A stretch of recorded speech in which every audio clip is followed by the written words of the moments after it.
Assalamualaikum warahmatullahi wabarakatuh. Hai. So, sepanjang PKP ni, ramai parent, ramai student, okay, even kawan-kawan, alright, yang WhatsApp saya dan banyaklah yang share isu. Dan antara isu yang paling banyak yang kami bincangkan adalah tentang isu family. Macam mana parent yang share anak dia tak dengar cakap, selalu melawan dan bila dekat rumah tu selalu marah, okay, dan bila parent dia bagi arahan ke apa ke, dia susah nak melaksanakan arahan tu, susah dia nak dengar cakap. Saya nak share 3 benda mudah macam mana kita nak buat supaya anak-anak ni jatuh cinta balik dengan kita. Solat jemaah adalah satu waktu yang sangat special, okay, untuk seorang ayah, sebab ketika itu ayah ni dia boleh memainkan peranan dia sebagai seorang leader, sebagai seorang ketua keluarga yang sebetul-betulnya. Subuh, maghrib ataupun isyak kan, time tu dia akan baca bacaan dengan kuat sikit, betul. Tapi dalam kekuatan dia tu, dia masih ada dia punya kelembutan dia, masih ada kenikmatan dia.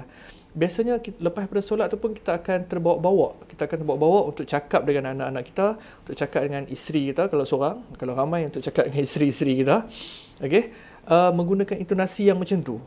Dan maybe sebelum ni ayah tu seorang yang macam dia jarang cakap ataupun kalau dia cakap pun bahasa dia agak kasar, agak keras, sebab itu cara dia dibesarkan oleh mak dan juga ayah dia dulu. So kita kena ingat yang perangai kita lah ni adalah terbentuk hasil daripada pengalaman kita masa kecil dulu.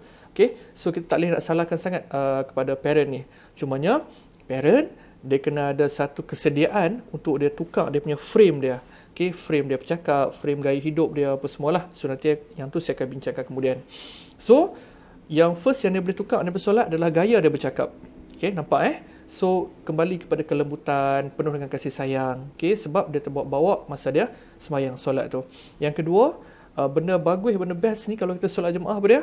Masa kita baca doa. Sebab bila kita baca doa, time tu kita akan bagi tahu apa pengharapan kita dekat family kita ni, dan anak-anak kita dia boleh tahu, oh sebenarnya ayah aku ni dalam diam ataupun dalam duduk marah-marah aku ni, rupanya dia tu ada kasih sayang dekat aku. So, isteri pun boleh tahu apa pengharapan seorang suami pada dia. Ayah ni dia akan bawa untuk anak-anak dan family dia ni untuk ke depan.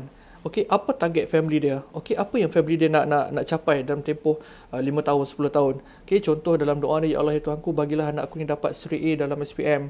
Contoh, ataupun ya Allah Tuhanku, murahkanlah rezeki kami. Ya Allah Tuhanku, berikanlah kami keluarga yang penuh dengan keimanan. So benda-benda macam tu indirectly dia masuk dalam otak anak-anak kalau dia dengar selalu. So dia akan shape, okey, anak-anak punya tindakan untuk ke arah nak capai apa yang benda yang ayah tu doakan tadi. Okay, dapat kan? Okay, so yang ketiga, bestnya solat jemaah ni apa dia?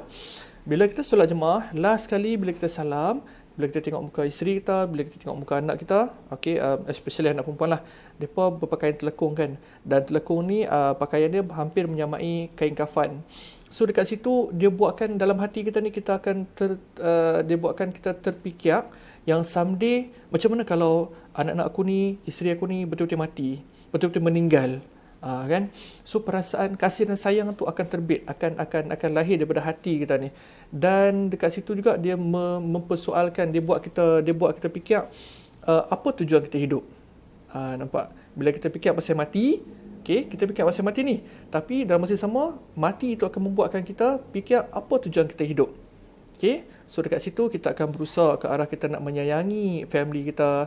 Dan bila kita sayang orang, what you give, you get back. Apa yang kita bagi, perasaan kasih sayang tu kita akan dapat balik daripada anak-anak kita, daripada isteri kita. Okay, itu solat jemaah. Okay, dan yang kedua apa dia? Perkataan yang simple. Okay, yang kedua ni perkataan yang simple tapi sangat besar dia punya power dia. Terima kasih. Thank you. Alright. So thank you ni satu ucapan yang mana kita nak menunjukkan penghargaan kita pada seseorang. Dalam konteks ni pada anak-anak lah. Dan kalau mak ayah semua nak tahu, anak-anak kita ni sangat dahagakan penghargaan, okay, daripada kita mak ayah dan daripada ahli keluarga. Dan kalau mak ayah nak tahu juga, anak-anak kita ni banyak dah dapat penghargaan daripada luar, okay, daripada kawan-kawan dia. Dan kalau kawan-kawan dia tu baiklah. Tapi kalau kawan-kawan dia tu jenis yang tak baik, okay, na'udzubillah. So kalau dekat luar, kalau anak-anak kita ni tolong member dia repair motor ke, ataupun tolong member dia top up RM5 ke, so kebaikan yang dia buat tu, kawan-kawan dia ni akan ulang-ulang. Terima kasih Mat sebab tolong repair motor aku kan. Seminggu benda tu pun dia duk ulang-ulang lagi. Terima kasih Siti sebab tolong top up kan. So aku boleh contact parent aku apa semua. So dia rasa best. Dia rasa kewujudan dia tu dekat atas dunia ni dihargai oleh seseorang. Okay? Dan orang tu adalah kawan dia. So bila dia rasa benda tu dekat luar dan dia tak rasa benda tu bila dia berada di dalam rumah dia sendiri, itu adalah salah satu sebab kenapa anak-anak kita rasa tak best dan kenapa anak-anak kita tak fall in love dengan kita.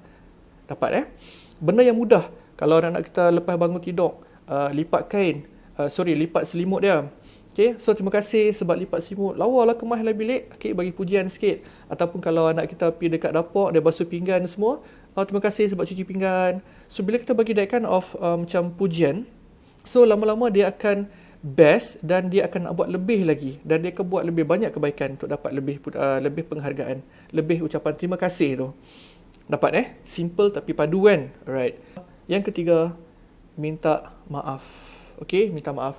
Minta maaf ni something yang kita buat bila mana kita nak mengakui kesalahan kita. Tapi ramailah, jujurnya, ramai parent yang dia tak buat benda ni bila dengan anak-anak. Sebab dia ada satu mindset yang aku adalah ayah, aku adalah mak, aku yang bagi budak ni, aku yang bagi anak-anak aku ni duit belanja, duit makan semua. So, pasal apa aku nak kena minta maaf pada dia? Okay, takkan aku suruh dia ni buat je something sikit pun dia tak mau buat. Okay, takkan nasihat aku bagi pun salah, semua salah. Kan? So, aku tak boleh minta maaf, anak-anak kena dengar cakap aku. Okay, so, dengar lah. Kalau kita ada that kind of thinking, okay, macam tu punya pemikiran, so kita seolah-olah cuba nak meninggikan diri kita lebih daripada anak-anak kita.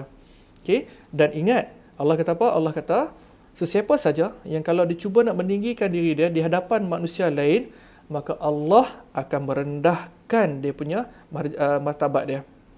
Okay? Tapi kalau sesiapa saja manusia ni yang dia merendah-rendahkan diri dia di hadapan manusia lain, maka pasti Allah akan menaikkan darjat dia. Okay, menaikkan darjat dia. So kalau kita duk buat macam tu supaya anak-anak kita hormat kita, respect kita, memang takkan jadi. Memang takkan jadi. Sebab Allah kata memang Allah akan rendahkan darjat manusia yang perangai macam tu.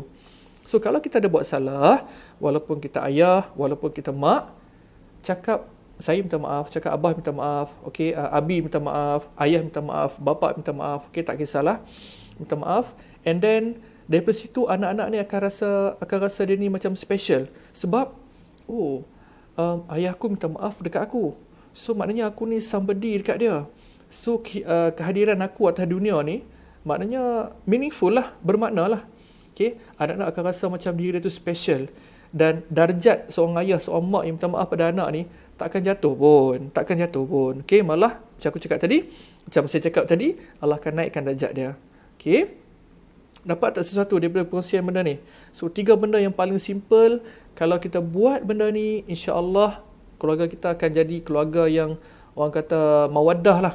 Akan jadi anak-anak akan fall in love dengan ayah. Okay? So saya recap balik. Yang first sebenarnya, yang first solat jemaah, yang kedua terima kasih, dan yang ketiga minta maaf. Okay? So dengan itu terima kasih dan saya harap semua orang buat benda ni. Okay? Assalamualaikum warahmatullahi wabarakatuh.